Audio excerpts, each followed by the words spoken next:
Hi friends, welcome to Cooking Show Fina Computer Knowledge.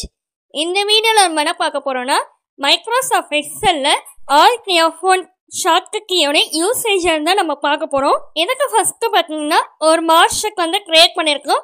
இப்போ இந்த mark ஷீட்ல நான் already வந்து எக்ஸல் கிளாஸஸ்ல வந்து சொன்ன மாதிரி எந்த ஒரு எடிட்டிங் ஒர்க்குக்கும் வந்து ஃபர்ஸ்ட் வந்து டேட்டா வந்து செலக்ட் பண்ணிட்டு தான் வந்து நம்ம வந்து எடிட்டிங் ஒர்க்கே வந்து பண்ண முடியும். ஸோ இப்போ இங்கே கொடுக்குற டேட்டா வந்து ஃபர்ஸ்ட் வந்து செலக்ட் பண்ணிக்கிறேன்.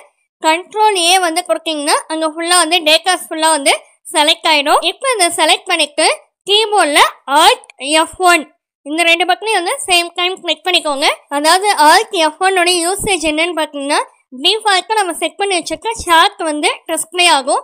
இப்போ இந்த மார்க் ஷீட் ஏற்ற மாதிரி வந்து சார்ட் வந்து டிஸ்பிளே ஆயிருக்கு. இப்போ இங்கே வந்து டிஃபால்ட்டாக நமக்கு என்ன சார்ட் வந்து டிஸ்பிளே ஆகுதுன்னா காலம் சார்ட் வந்து டிஸ்பிளே ஆகுது.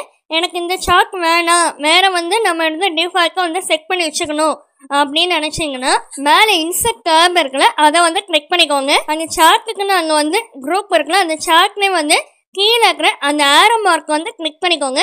இப்போ நமக்கு சார்ட் என்னென்ன வந்து காமனாக வந்து டிஸ்பிளே ஆகுதுன்னு பாருங்க. இப்போ அந்த குட்டியாக இருக்கிற ஆரோ மார்க் வந்து கிளிக் பண்ணோடனே சார்ட்டோட டிஃப்ரெண்ட் வெரைட்டிஸ் வந்து அங்கே வந்து டிஸ்பிளே ஆகுது. காலம் chart, line chart, by chart, area chart இது போல் வந்து டிஸ்பிளே ஆகுது. இப்போ நமக்கு எந்த சார்ட் வந்து டிஃபால்ட்டாக செட் பண்ணணும்னு நினைக்கிறோமோ அந்த சார்ட்டை வந்து இங்கே வந்து செலக்ட் பண்ணிக்கலாம். இப்போ நான் ஒரு எக்ஸாம்பிளுக்கு அங்கே வந்து பார் சார்ட்டுன்னு இருக்குல்ல அதை ஒன்று வந்து கிளிக் பண்ணிக்கிறேன். இப்போ அதை ஒன்று வந்து செலக்ட் பண்ணிட்டு கீழே வந்து செட்டர்ஸ் டிஃபால்ட் சார்ட்டுன்னு இருக்குல்ல அதை வந்து கிளிக் பண்ணிக்கிறேன்.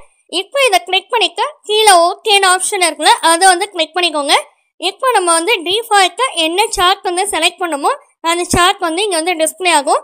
இப்போ மட்டும் இல்லை, எப்போ நீங்கள் சேலரி ஷீட்டு, மார்க் ஷீட்டு எதை வந்து நீங்கள் க்ரியேட் பண்ணாலும் சரி Alt F1 கொடுத்தீங்கன்னாவே அந்த டிஃபால்ட்டாக நம்ம செட் பண்ணி வச்சுருக்க சார்ட் தான் வந்து டிஸ்பிளே ஆகும். இல்லை எனக்கு வந்து டிஃபால்ட்டாக வந்து செட் பண்ண வேணாம், எப்பவுமே வந்து இந்த சார்ட் வர வேணாம், எனக்கு இப்போதைக்கு மட்டும் இந்த சார்ட் வந்து சேஞ்ச் பண்ணணும் அப்படின்னு நினச்சிங்கன்னா இதை வந்து க்ளோஸ் பண்ணிட்டு மேலே வந்து சேஞ்ச் சார்ட் டைப்னு இருக்குல்ல அதை வந்து கிளிக் பண்ணிக்கோங்க. இப்போ இதில் லைன் சார்ட்டை வந்து நான் வந்து செலக்ட் பண்ணிட்டு லைன் சார்ட் வெரைட்டிஸில் ஒன்றை வந்து நான் செலக்ட் பண்ணிக்கிறேன். இப்போ அந்த ஓகே பட்டனை வந்து கிளிக் பண்ணிக்கோங்க. கிளிக் பண்ணிட்டு இங்கே நம்ம வந்து செலக்ட் பண்ண சார்ட் வந்து சேஞ்ச் ஆயிடுச்சு பாருங்க.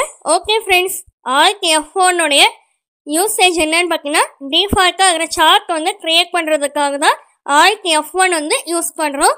ஓகே ஃப்ரெண்ட்ஸ், இந்த வீடியோ பிடிச்சிருந்துச்சுன்னா லைக் பண்ணிக்கோங்க, உங்கள் ஃப்ரெண்ட்ஸ்க்கும் ஷேர் பண்ணிக்கோங்க, சப்ஸ்கிரைப் பண்ணிக்கோங்க. தேங்க்யூ ஃபார் வாட்சிங். Have a nice day.